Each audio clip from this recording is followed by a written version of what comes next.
Tras varios años de abundancia y bienestar, a finales de 2008, las sociedades occidentales sufrieron un shock. Los estados entraron en pánico y los ciudadanos despertaron de un largo y apacible sueño. La fiesta había terminado. Entonces, los gobiernos usaron sus recursos prometiendo arreglar la situación.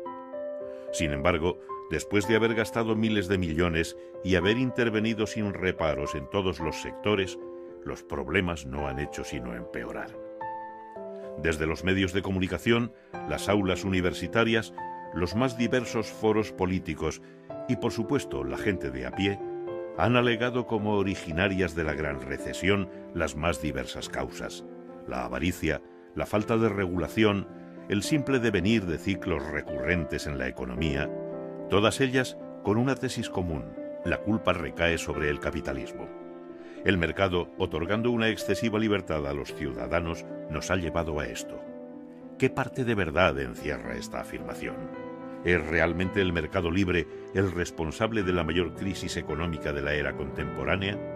Es más, ¿existe realmente el mercado libre en las sociedades actuales? No vivimos en sociedades de mercado, vivimos en unas sociedades que son híbridos de libertad y de coacción. Todas las sociedades son así. Echarle la culpa de la crisis al mercado es ignorar la realidad. Esta es la realidad. La sociedad y la economía están muy intervenidas, particularmente en los sectores que entran en crisis, como fue la construcción y, por supuesto, el dinero.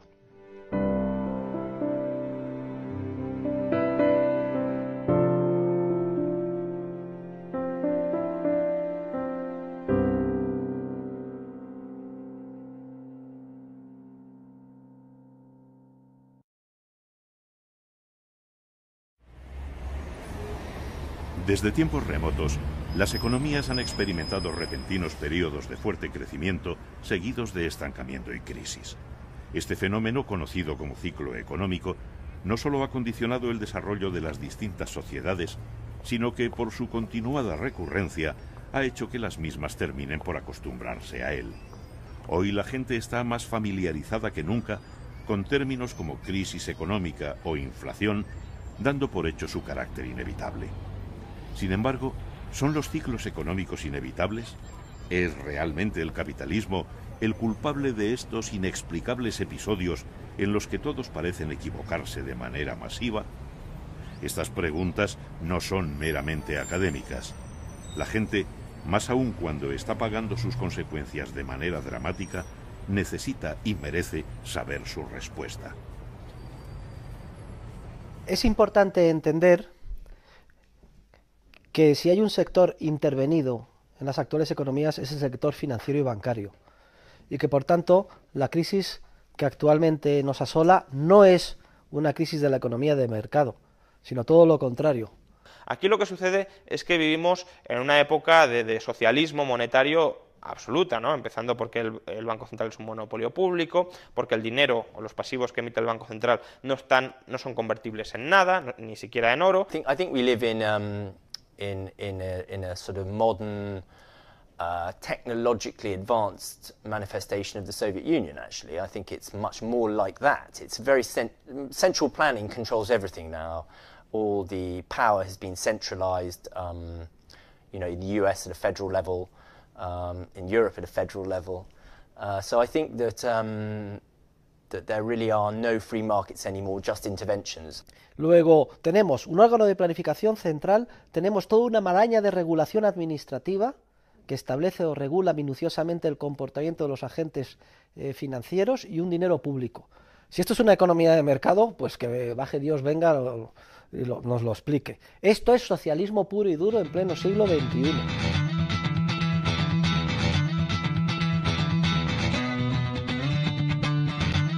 Si el mercado libre no existe, es evidente que no puede ser culpable de los continuos ciclos de auge y recesión y, en consecuencia, de las crisis económicas. La mirada entonces tendremos que posarla en la tesis contraria, es decir, las crisis económicas son consecuencia de la intervención de los gobiernos en la economía. Este singular argumento es precisamente el defendido por la llamada Escuela Austríaca de Economía y, pese a los intentos de la mayoría de la clase académica, ha sido contrastado repetidamente por la realidad hasta convertirla en la teoría económica en alza. Los dos elementos clave para explicar las crisis económicas son el dinero y los bancos. Pese a los exitosos intentos por pervertir ambos conceptos, es importante saber lo que realmente son o deberían ser. Bueno, el dinero se puede definir como todo medio de intercambio que es común y generalmente aceptado. Y su papel en la sociedad es clave, porque es lo que permite hacer frente a la incertidumbre ineradicable respecto de lo que va a acontecer en el ámbito económico el día de mañana, en el futuro. Sin el dinero solo había trueque y eso reduciría muchísimo las cantidades de intercambio. Volveríamos a un nivel de subsistencia, cada uno producía la mayoría de las cosas para él solo, porque existe el problema de la doble coincidencia de necesidades, que yo tengo que buscar a alguien que tiene lo que yo quiero y a su vez esta persona tiene que querer lo que yo le puedo ofrecer. Entonces sin dinero es muy difícil. No es exagerado decir que el dinero es la institución fundamental para el desarrollo de cualquier sociedad. Y para que surgiera no hizo falta ningún mandato coactivo por parte del poder político. Igual que otras importantes instituciones como el lenguaje o la familia, el dinero surgió de un modo espontáneo al darse cuenta los individuos de que el trueque les suponía un enorme impedimento a la hora de realizar intercambios comerciales y de la consecuente necesidad de un medio indirecto que hoy conocemos como dinero.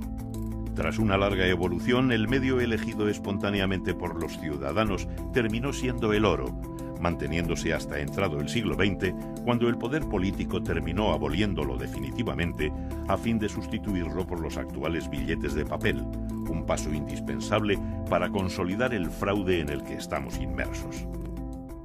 Los bancos son o deberían ser intermediarios de crédito para los ahorros de la gente.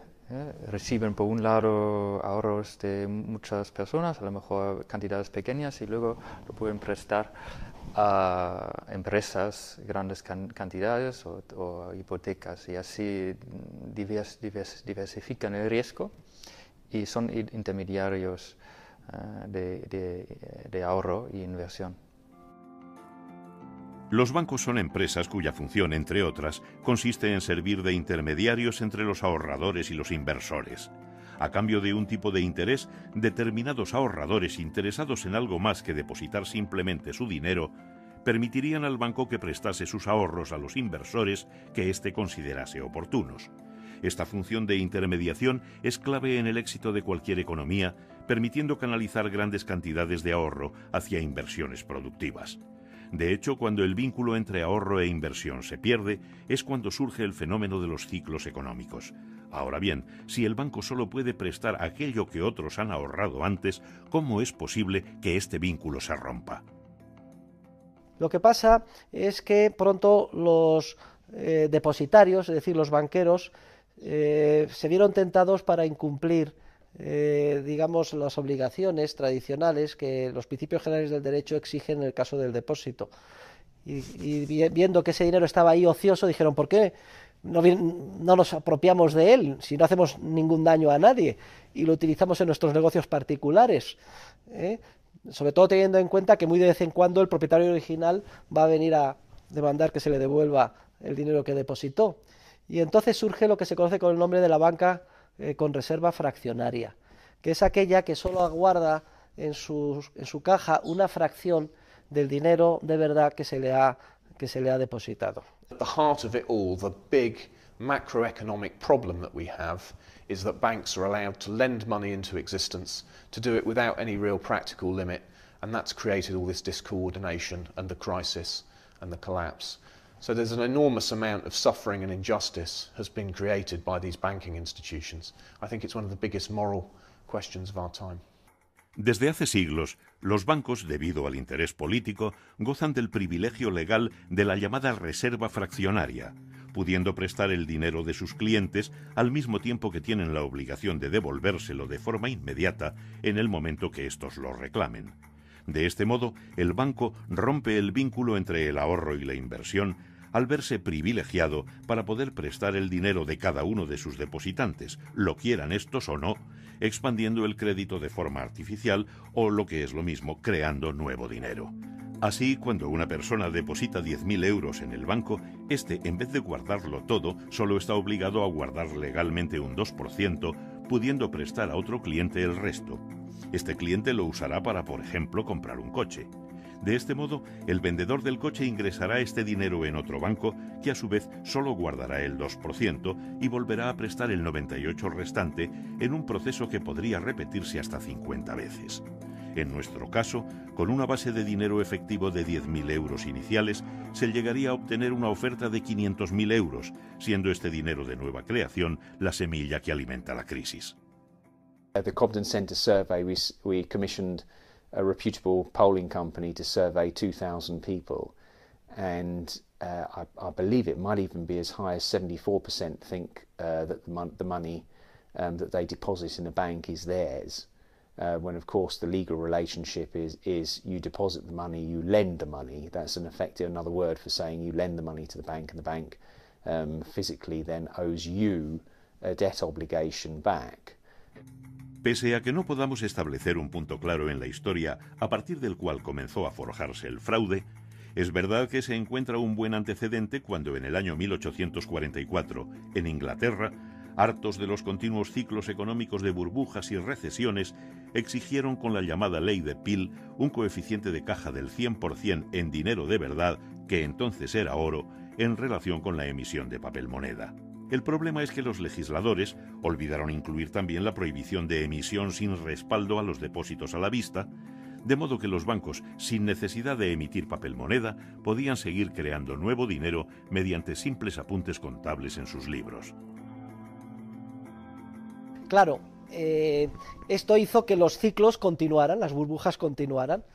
Las burbujas, resultado de la creación de préstamos sin respaldo de ahorro real, que terminaban en última instancia en una crisis financiera cuando la gente se daba cuenta de que todo era artificial, ¿no?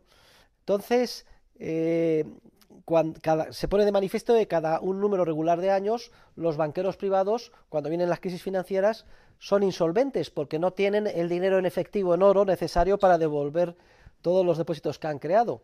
Y entonces, ineludiblemente, es necesario crear un prestamista de última instancia que les salve de los apuros cada vez que vienen mal dadas. Entonces no hay más remedio que eliminar el oro como, digamos, patrón monetario y sustituirlo por un sistema monetario puramente papel, es decir, lo que se conoce con el nombre de las leyes de curso legal o forzoso. El Banco Central es una especie de negocio o de relación entre el poder político y una parte del sistema financiero. Originalmente los bancos centrales eran privados. Entablaron una relación con el gobierno de tal manera que el gobierno les decía: te otorgo el monopolio de la emisión de moneda, que es un negocio extraordinario, y a cambio tú me financias. Luego vemos cómo el error de la ley de Peel lleva, por un lado, a la aparición del prestamista de última instancia, el Banco Central, y por otro lado, a la eliminación paulatina del oro y a su sustitución por un sistema puramente fiduciario tipo papel, en este caso, libras de papel.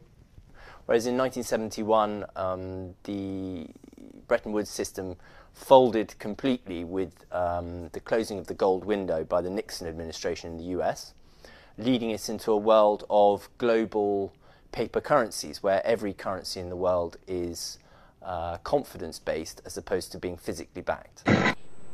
I have directed Secretary Connally to suspend temporarily the convertibility of the dollar into gold or other reserve assets, except in amounts and conditions determined to be in the interest of monetary stability and in the best interest of the United States.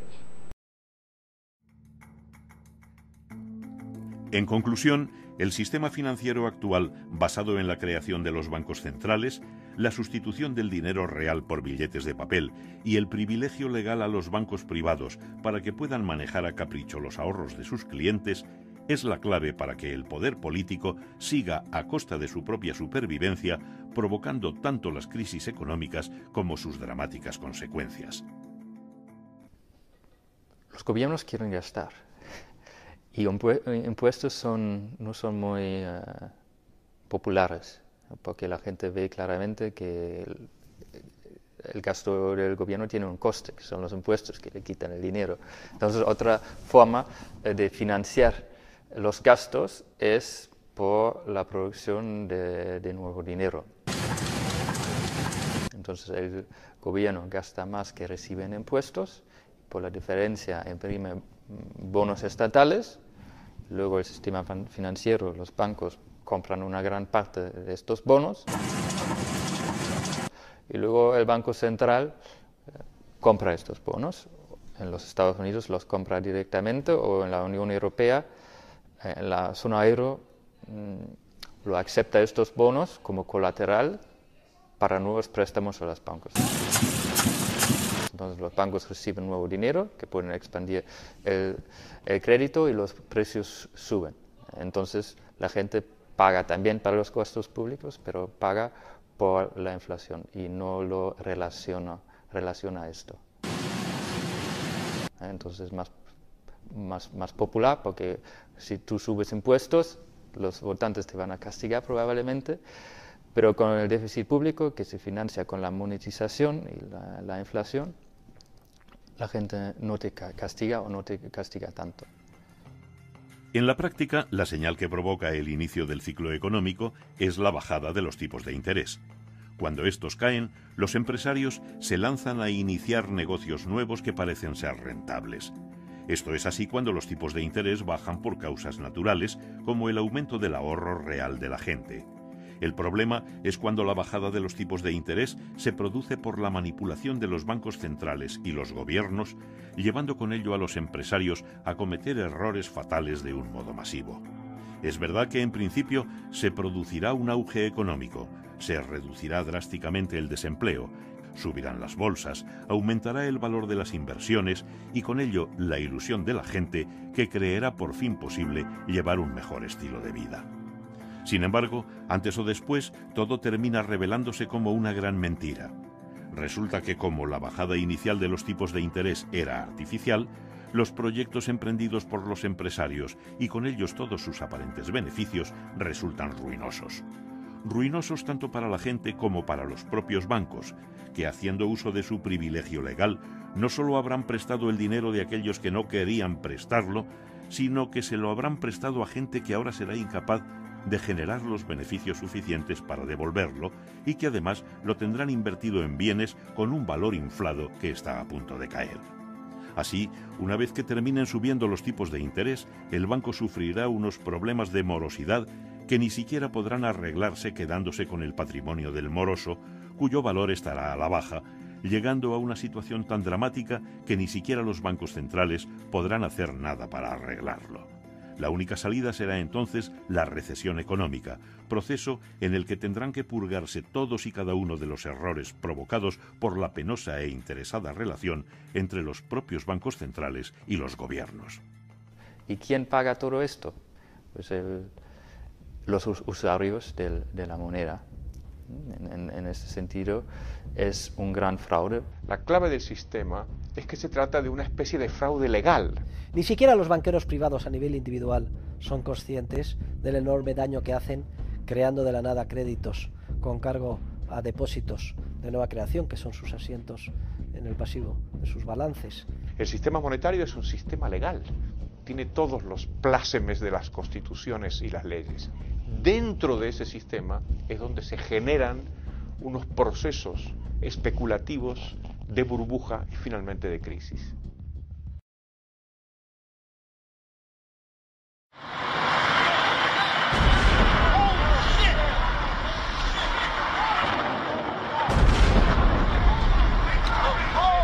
Es muy difícil ponerle una fecha a la crisis, pero si estamos de acuerdo de que la crisis tiene que haber venido del periodo de expansión anterior, probablemente podemos encontrar la raíz de la crisis en torno a la caída de las Torres Gemelas, digamos, para buscarle una fecha.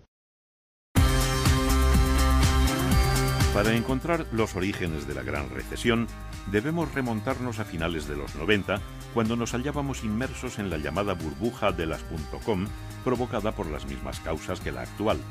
La bolsa de Estados Unidos llegó a su nivel más alto de la historia y las empresas tecnológicas prometían unos beneficios sin precedentes. Pero todo era una ilusión. Alan Greenspan, entonces presidente de la Reserva Federal, decidió acabar con aquella burbuja antes de que sus consecuencias fueran irreparables, y lo hizo de la misma manera con que antes la había provocado, manipulando los tipos de interés. Sin embargo, sus planes se vieron súbitamente alterados por los ataques terroristas del 11 de septiembre.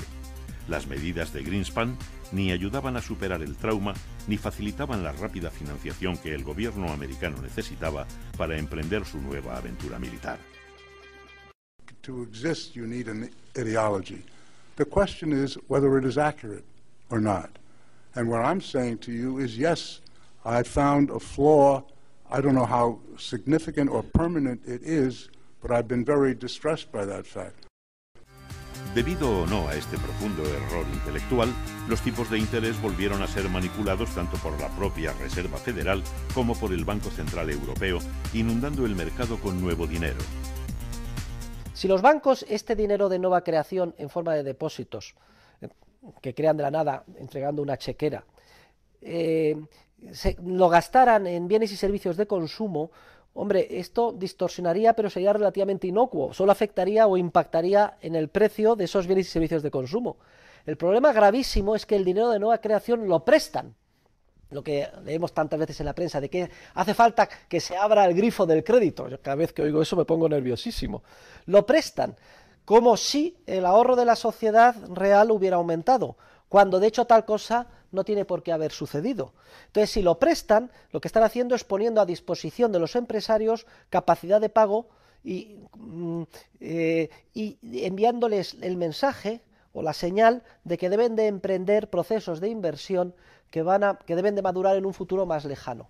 Por ejemplo, el millón de viviendas que se han construido en nuestro país en la época de la burbuja, etcétera. Lo que hace bajar los tipos de interés y mantenerlos bajos durante mucho tiempo es atraer capital a las partes de la economía que tienen peor rendimiento, porque el retorno exigido se hace mayor simplemente por la parte de los intereses. Entonces, el sector inmobiliario es muy atractivo. Ya habíamos previamente explotado casi todas las burbujas en todos los sectores. En los años 80 tuvimos la burbuja en los bonos basura, en los junk bonds. En la década de los 90 la burbuja de las .com, con una mini burbuja inmobiliaria a principios de los 90 y posteriormente pues una burbuja en el sector inmobiliario. Creo que era The Onion que decía que la economía estadounidense busca una nueva burbuja para salir de la recesión de la burbuja anterior, ¿no? Pues algo así. Según avanzaba la manipulación de los gobiernos y sus bancos centrales, más parecía haberse encontrado de nuevo el secreto de la prosperidad. Se alimentó la ilusión de la gente, crecieron los salarios, aumentaron los beneficios de las empresas, subieron las bolsas. El sector inmobiliario en concreto parecía engordar indefinidamente y los bancos, igual que muchos empresarios, vieron en él una enorme oportunidad de negocio. Oportunidad que en su caso se veía acrecentada por el privilegio legal de poder disponer libremente del dinero de sus depositantes, lo que les llevó a conceder préstamos incluso a gente que a todas luces sería incapaz de pagar sus deudas. Las hipotecas llamadas subprime son nada más que un ejemplo de lo que sucede cuando el crédito se expande de manera desordenada, muy por encima de lo que son los ahorros de la gente. Esto es simplemente cuando hay crédito fácil. Cuando hay crédito fácil, se rebajan los requisitos para conceder créditos. Y al final lo que pasó es que simplemente se daban créditos a cualquiera. No era necesario que uno demostrara tener ningún aval. Aparte de las maneras que ya se han explicado, los bancos comenzaron a financiarse vendiendo préstamos, llamados titulizaciones, que ellos mismos habían concedido. Básicamente, una vez que un banco había concedido, por ejemplo, 100 hipotecas en Estados Unidos, podía hacer con ellas un paquete y vendérselo a cualquier inversor que estuviera interesado en la rentabilidad que de ello pudiera obtener, ya fuera un fondo de pensiones suizo o un banco japonés. De este modo, el banco americano recuperaba inmediatamente la inversión realizada y podía lanzarse a conceder nuevos préstamos que a su vez vendería más tarde, volviendo a empezar el proceso. Por eso, cuando más tarde estalle la crisis en Estados Unidos, los efectos se harán sentir por todo el mundo. Los nombres de los bancos que, gracias a la intervención estatal, hicieron de esta actividad su principal negocio, no tardarían en aparecer a diario en las portadas de todos los periódicos unos años después. Pensaban que la burbuja iba a continuar. Entonces, casi daba igual si la gente no puede pagar su hipoteca, aunque el riesgo estaba muy alto, que no iban a pagar, porque al final el banco entonces recibe la casa. Y como la casa sigue creciendo en valor, pues se quedan con la casa y luego la vendan con un beneficio, ¿no? Es decir, pensaban que la burbuja iba a continuar. No solo las ilusorias perspectivas económicas alentaban a los bancos a unas prácticas que terminarían descubriéndose como suicidas. Por si fueran pocos sus privilegios legales, los gobiernos dedicaron sus energías a que sus actividades no decayeran. Un ejemplo muy claro fue la labor llevada a cabo por las compañías hipotecarias Freddie Mac y Fannie Mae, que básicamente dedicaron sus esfuerzos a la lucrativa tarea de adquirir las titulizaciones de hipotecas que ya habían vendido antes los bancos, reempaquetarlas y volverlas a vender, sabiendo que contaban con el respaldo implícito del gobierno americano, de modo que si quebraban, sabían que el gobierno se haría cargo de su deuda, como finalmente pasó.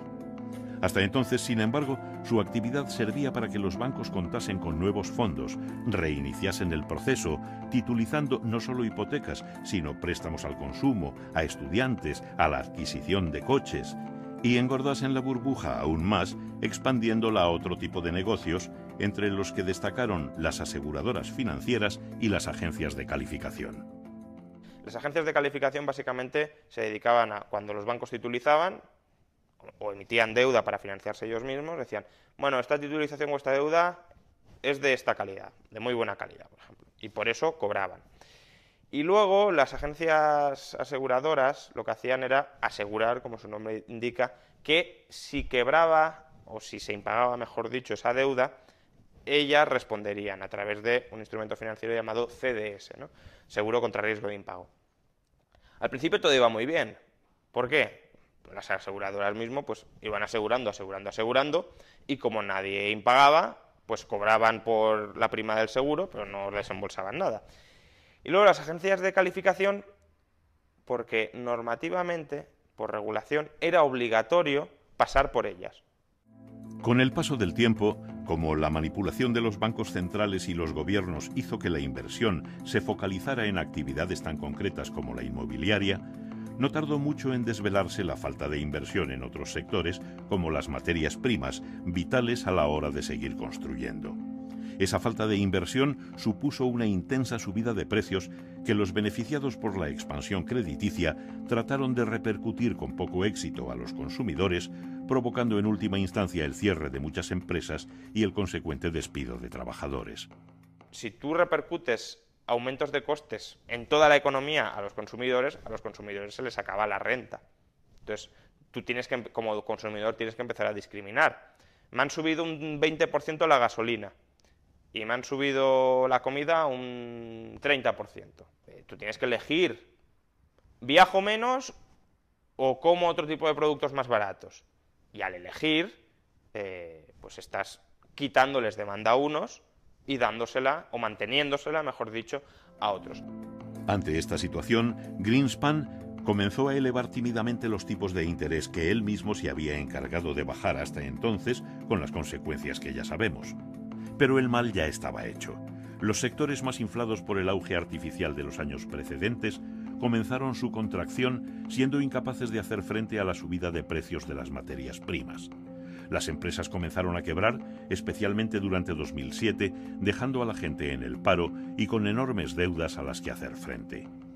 Los impagos de la subprime se dispararon, lo que rápidamente arrastró a aquellos inversores de todo el mundo que habían adquirido esas hipotecas.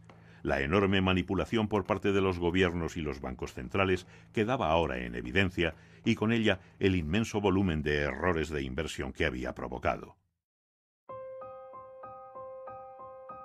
Conforme las titulizaciones y demás deudas resultaban impagadas y degradadas de calificación, los inversores sentían cada vez más ansias por desprenderse de ellas.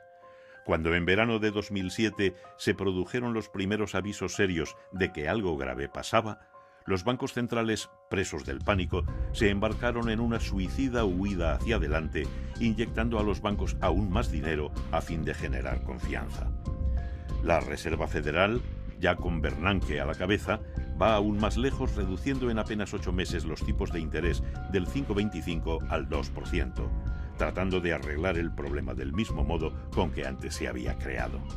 Como era de esperar, la situación se agravó al acentuarse la inflación, especialmente en el mercado de las divisas y sobre todo en el de las materias primas. La conjunción del paro, la merma del poder adquisitivo, las regulaciones estatales y sobre todo la continuación de un ajuste de la estructura productiva que aún no había finalizado, provocaron que los impagos a los bancos continuaran creciendo hasta que a mediados de 2008 se produjo la primera quiebra sonada del sistema bancario estadounidense. El problema de Bear Stearns, ¿cuál fue? Pues que empezaron a ver los inversores que su cartera de titulizaciones era de mala calidad. Tenía un impago, una ratio de impago muy grande. Entonces, claro, tú como inversor te planteabas, ¿debo refinanciar a Bear Stearns si sus inversiones tienen un agujero muy grande, si hay un riesgo de impago muy grande? Porque en cualquier momento, si yo le refinancio, me puede dejar de pagar a mí porque no se va a cobrar de las hipotecas. Bear Stearns fue el mini shock, porque Bear Stearns por lo menos se generó con de una manera abierta en el mercado. El gobierno apoyó ligeramente a Bear Stearns, pero JP Morgan compró los activos. Fue una quiebra ordenada. El problema fue Lehman.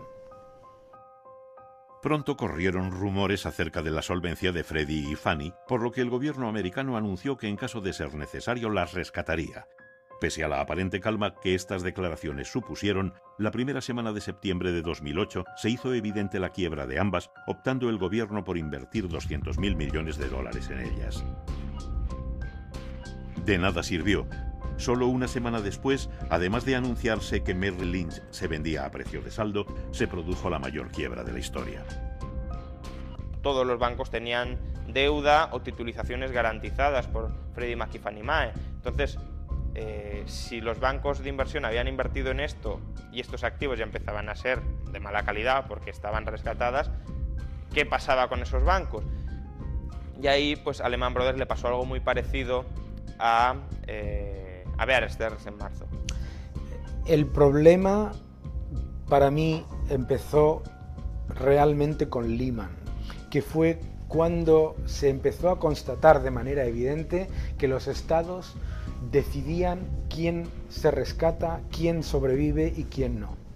Era un banco too big to fail, ¿no? Era un banco que no se podía permitir que quebrara. Y ahí se permitió que quebrara. Y al quebrar, pues digamos que todo el castillo de naipes de expectativas sobre el que se había construido el sistema financiero mundial, que los bancos nunca iban a quebrar, pues se vino abajo. Se introduce tal nivel de incertidumbre en el mercado sobre los activos que estos bancos tienen, que estos bancos ellos mismos dejan de prestarse entre ellos. Luego también la agencia aseguradora AIG, como se empezaron a multiplicar los impagos y tenía tantos seguros contra impagos, pues también empezó a recibir un montón de reclamaciones de reponme el capital y no podía hacer frente a ello, con lo cual fue otra que tuvo que ser rescatada porque si no habría quebrado y se consideraba inaceptable que quebrara.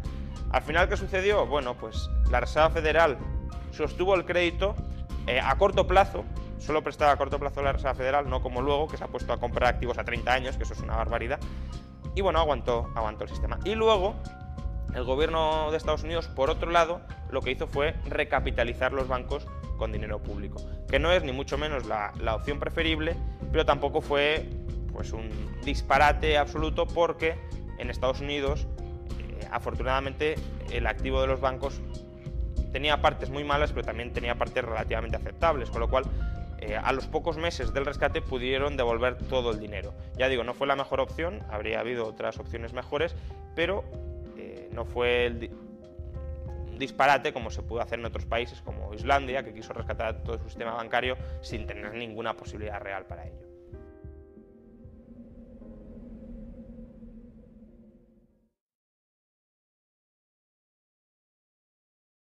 Uno de los aspectos más interesantes de la crisis es cómo las diferencias políticas, que al parecer eran abismales antes de la crisis, después de la crisis desaparecen.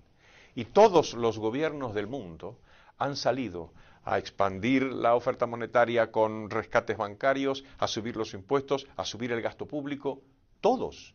Las políticas gubernamentales contra la crisis tuvieron dos fases claramente diferenciadas. La primera, que se correspondería con el cuarto trimestre de 2008, fue el rescate o estabilización del sector financiero. Probablemente dentro de la retórica de la crisis, de las expresiones más desafortunadas, es la expresión rescate. ¿Por qué?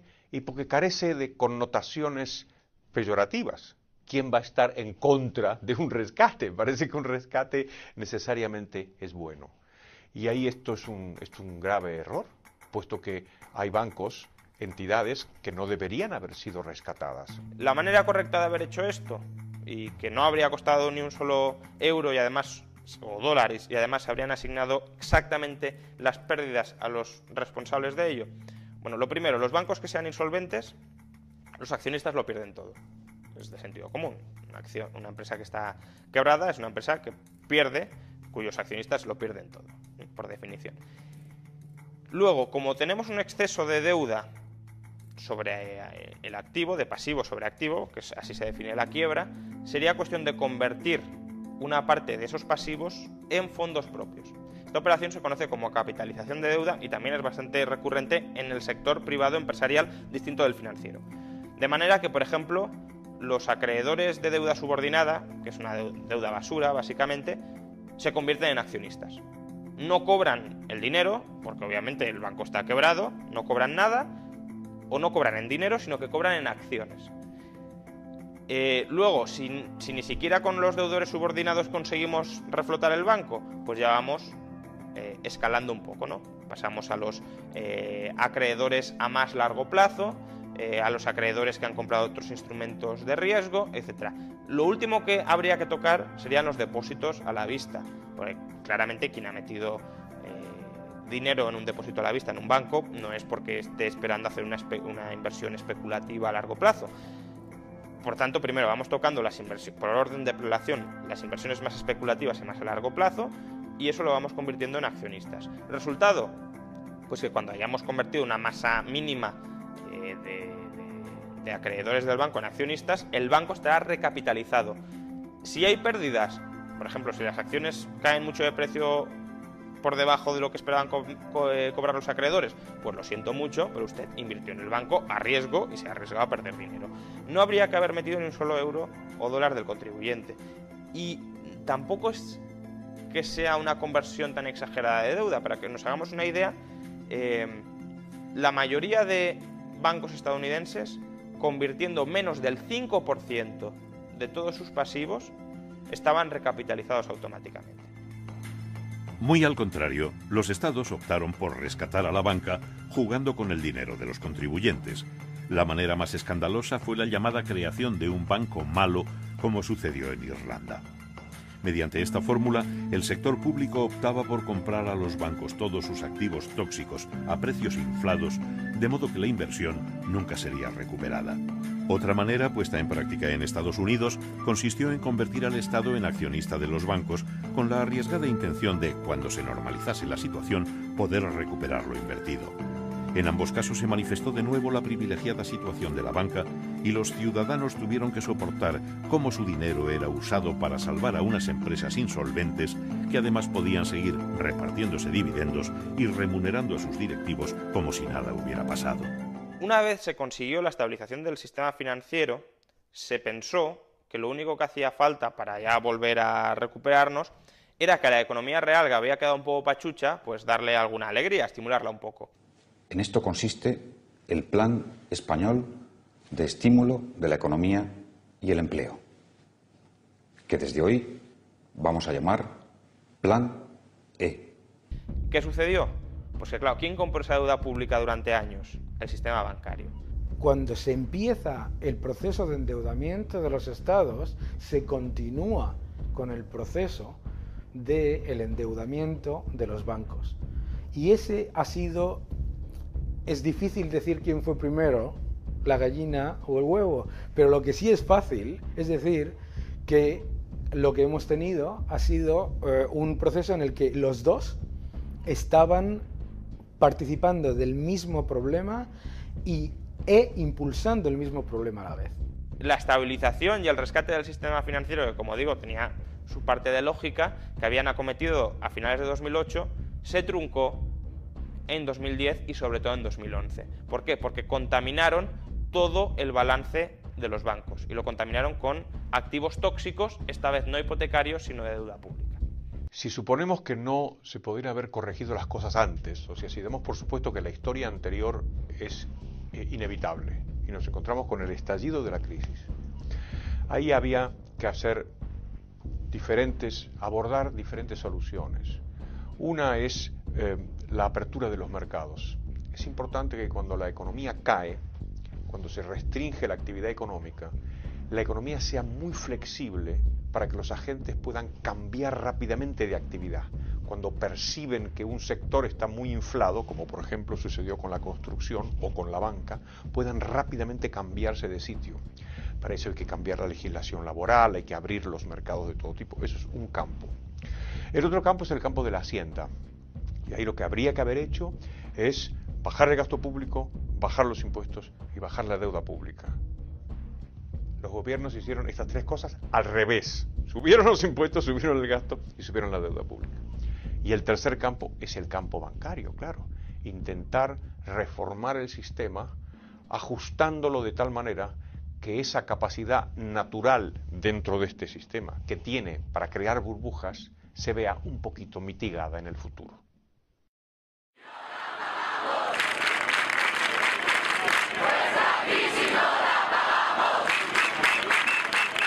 Pues la verdad es que yo soy de las personas cándidas que en un principio pensó que aquello era de alguna manera un movimiento de rebelión o por lo menos de expresión de descontento de la sociedad civil, y eso me habría parecido bueno, me parecía bueno en ese momento.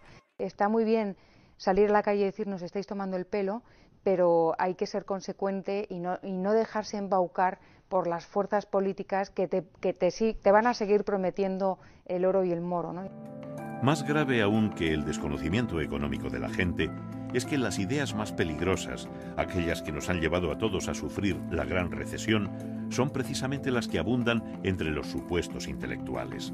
La semilla del mal, sembrada hace años por Keynes, florece en las ideas de economistas tan afamados como Greg Mankiw, que a fin de condenar el ahorro y animar el consumo, llegó a proponer la eliminación por sorteo de todos los billetes con el número de serie seleccionado en la tómbola. Medida apoyada por Paul Krugman, el economista que, fiel a sus ideas, en 2001 aconsejó crear la burbuja inmobiliaria y que, una vez estallada, lejos de reconocer sus errores, ha ahondado en ellos, llegando a alabar cosas como la guerra de Irak o la invención de una invasión extraterrestre. They tell us that we should have more credit. More credit is the thing that got us into the problem in the first place. They should tell us we should have more spending. More spending was government spending was the thing that got us into the trouble. They tell us we should have more regulation, and it's all various different flavours of regulation. It doesn't really necessarily matter what it is. It's just more of it, and you know, all these things have failed. Absolutely failed.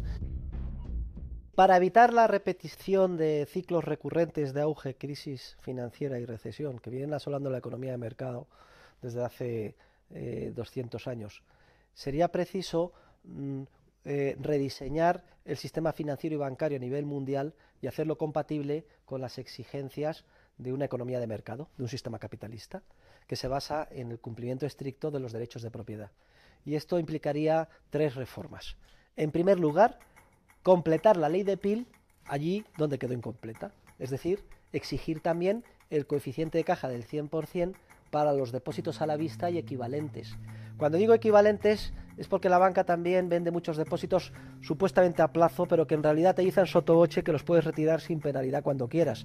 Eso también son depósitos a la vista. Y es para mí un motivo de gran satisfacción que hace escasamente un año, en octubre o en septiembre del 2010, dos diputados Tory presentaron un proyecto de ley en esta misma línea y además me citaron en el Parlamento británico. Perhaps instead we should now begin to listen to those economists who saw the credit glut that preceded the crash as the problem.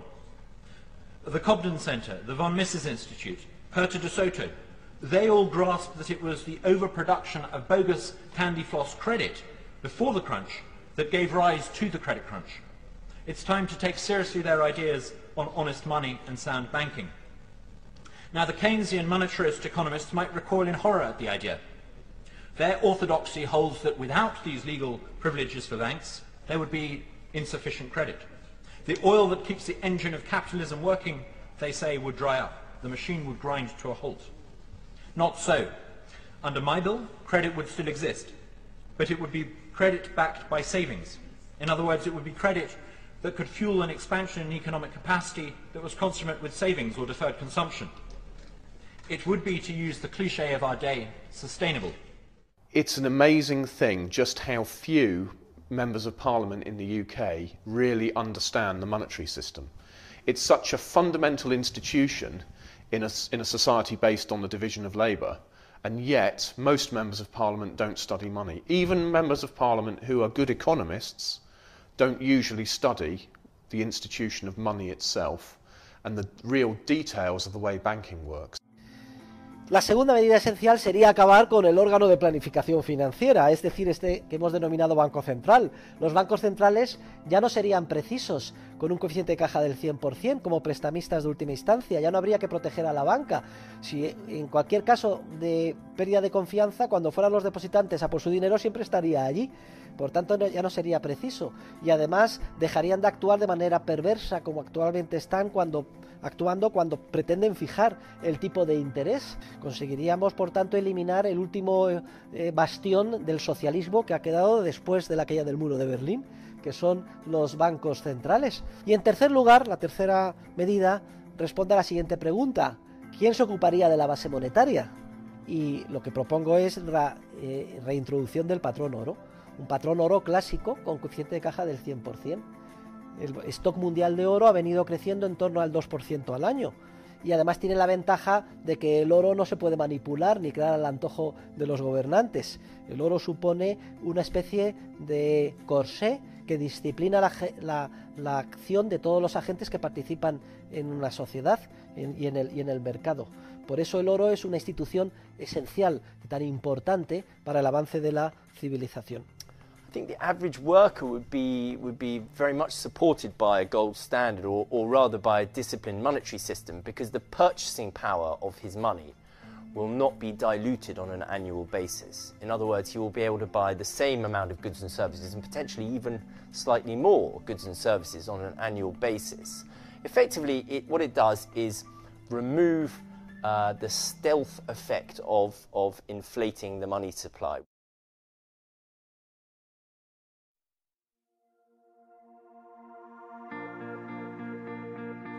No hace tantas generaciones, los hombres y mujeres de bien arriesgaron sus vidas por recuperar la libertad que les había sido arrebatada.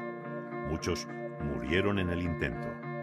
La historia de la humanidad no es sino la larga lucha de los hombres contra la opresión.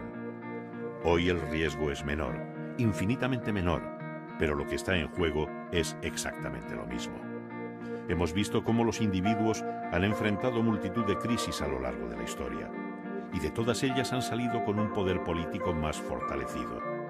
¿Hasta cuándo seguiremos cometiendo el mismo error? Tenemos la obligación moral de conquistar para siempre la libertad. Es nuestro momento. Y separar completamente el poder político de las finanzas es el paso fundamental para conseguirlo. Solo así alcanzaremos la verdadera libertad y con ella la paz y la prosperidad. De nosotros depende.